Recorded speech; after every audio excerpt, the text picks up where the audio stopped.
Hello, welcome back to Ebb and Flow Creative Co. My name is Emmy. Today I'll be sharing how I've been making stickers to add to my shop. So I'm using pretty basic supplies. I'm using my Cricut Maker 3, my Epson EcoTank 2800 I believe. I'll leave everything linked below that I've been using. And I'm using a combination of watercolor artwork and digital artwork to test. And these are my test designs. And I'll go into detail about how I've been making these and what I found works best. So to get started making stickers, you'll need a few supplies. I'm using the Online Labels paper. This is the waterproof matte for inkjet paper, and when you order from them, you can get a sample pack to see which paper you like. They send you a couple sheets of each ones that you choose. And so this paper is really lovely. As the name suggests, it's waterproof and it's for inkjet printers, and it's a matte surface, so it's really smooth and kind of velvety to touch. Not velvety, but it's like really smooth and lovely to touch. And so when it gets printed on it, the colors are really bright and vibrant, which I really like. To make, even though this is waterproof, I like to use an overlay as well. And you put it on with a little squeegee thing. Before I bought this, I just took a piece of cardboard and felt and like hot glued the felt to the edge to squeegee it on so that I wouldn't scratch the surface. You use the overlay to make it even more waterproof, because inkjet ink is not waterproof and it will run after a while, so this is just further protection. I have two different kinds that I use. I did buy the matte one as well, but I didn't quite like the way that it changed the color, which I'll show you in a little bit. So this one is holographic, and I bought one with stars, and the detail is they're very, very small stars. I'm hoping you can see that. And so it doesn't really take away from the actual artwork, which is my preference. I think the jaggedy crystallized ones look cool, but it can kind of distract from the artwork, where this just makes everything look kind of magical. And then the other one I bought is the Origard 2010 Glossy, and it's just a clear sheet that you apply on the top, and it's nice and glossy and just gives it a lovely look. So I'll show you kind of the differences when I was testing how it worked. This was the first set that I tested, and I just printed out like some random ones, and I used the matte on this, and so you can see a big difference in, let's see, well, I'll show you. You can see it more in person probably than in real life, but the matte just kind of dulled the colors a little bit for all of these. And this is the waterproof matte paper for that one. So on this one I used glossy, and I liked the colors a lot better. They just seemed a lot brighter. I was playing with print settings as well, and I found that just printing on best quality and not changing the actual paper type in the printer settings gave me a color that I like better. So you can see a big difference in the red. This one's a lot darker. It also has the matte overlay, so it changes the color too. So for this one, I tried a different type of paper. I don't know where my crab is on that one. And the color was just a little more dull. And on this one, different paper also, but I wanted to play with the holographic overlay, and I really love how it turned out. It just really doesn't take away, and it makes the crab look kind of magical. So you can see the difference in colors though. I found there was the most difference in color for red when I printed them. And I think these were the same settings. And this is, like, this was on premium matte paper setting, and it just made everything too dark, and it took so long to print. So you'll have to play around and figure out what you like the best. Maybe you like it darker, and that's fine. So for printing, I'm using my Epson ET-2803, I believe.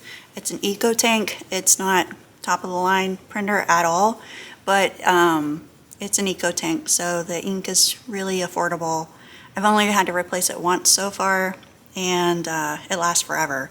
When I bought the printer, it was like $75, but that was before people were using them for sublimation printers, so they were a lot cheaper back then. They're a little more now, but they're still really affordable. For cutting, I'm using my Cricut Maker 3, just using that because that's what I already have.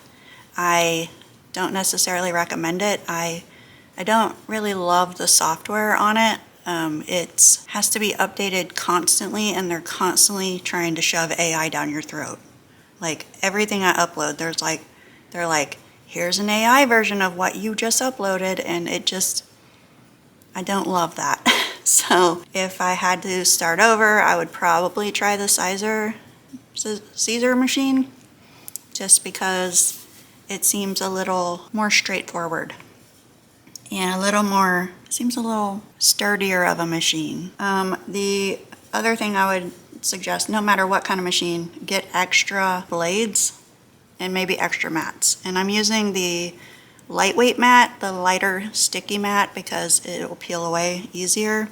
I did have some problems on this one when I was cutting. You can see it didn't cut all the way through. It did more like a kiss cut with the recommendations, because I'm using this overlay. So for some of them, I just ran it through twice, and you don't remove the mat, you just click the go button again and it'll just cut it again. But what I ended up changing the settings to that worked nicely was I just cut it on like medium cardstock setting, and that was a lot thicker and it cut straight through it, and that was a lot better. So art wise, I'm using both digital and watercolor. For the digital, I drew stuff with my iPad, and I drew around the outside to make the sticker outline. I know that they're easier, or well, people say it's easier to do like the Gaussian blur and like all that stuff. I prefer this method. It's one step, and it seems a lot easier to me than like messing around with Gaussian blur and stuff. That part just confuses me, and I have no need for it. So I prefer this one, and then I can really play with the thickness of it and really round the edges, because I've worked with a Cricut enough to know that you should simplify the cutting as much as possible. So if I was to use just the outlines, it would be like all kinds of separate little cut points. And by using a monoline brush with the smoothing set pretty high, it creates less cut points, and so it's a smoother cut, and there's less places for it to get jaggedy. And then you can also, like on this one, you can fill in the spots where it would be like awkward and like long dangly bits. So I like doing it manually. I did this one in Photoshop. I scanned it in, and I always scan it in at least 600 dpi, but sometimes 1200 dpi. These were pretty small, so I scanned them in pretty big. So I scanned them in, put them in Photoshop, and removed the background. I'm not really talking about that in this video, because I also don't think I do it the most effective way to do it. It does take a while. I clean it up, and then I add a stroke to it, and that shows me like all the places where I missed background points. So then I have to clean it up again. Like I said, I don't think I do it the best way, but it's my way. And then I make a layer under that and use a hard round brush and just draw around the edge. Sometimes I will then turn it black and then copy it over into Adobe Illustrator and really like clean those points up to make it really smooth, because like I said, Cricut has an easier time when there are less cutting points. And so I like to make it as smooth as possible for the machine so it doesn't have the opportunity to get messed up. Okay, here I am in Cricut Design Space. I have uploaded my images and I upload them as flat graphics, which you will be prompted to do, and it tells you that that is the print and cut setting. So when you have it uploaded, you'll want to resize them, and even if you've resized them ahead of time, Cricut makes you resize them just a little bit smaller than your preference, and whatever, that's fine. So then I duplicate it, and I try to fit between 8 and 10 on a page. No matter how many times I use Cricut, it tells me a different size. So I start by putting a box under it that is about 7 by 8 inches and just try to fit as many as I can. And then I will have to go in on the preview page and see if those work. And sometimes I can fit more and sometimes I have to delete them. If you can fit more, sometimes you have to delete, or you have to attach them all together. The software is kind of funky, so sometimes it works and sometimes it doesn't. So when you have your design all ready, you can click Make the Design and you'll be taken to the next page. And from here you will get to Print Dialog. You want to turn off Bleed, and you want to turn on choose the Print Dialog setting so that you can use your actual printer dialog. For me, I prefer only switching the quality to best. You can play with changing the paper setting, and you can do that in your actual printer as well on the screen. I found that I didn't like the results, but you should play with that definitely. Once it's printed, it will be time to check it out and make sure that it looks great, and then you will start adding the laminate. So as you see in this video, I'm struggling, and I'm still really trying to get the hang of getting it perfectly. So what I do is I start on the side that has the most white space, so then if I mess up, I'm not ruining a sticker design. And the holographic is a little harder to use than the clear, so I will put that out there. I fold down the edge a little bit and then use the squeegee to squeeze it away along, and just make sure that I'm just kind of pressing it as I go.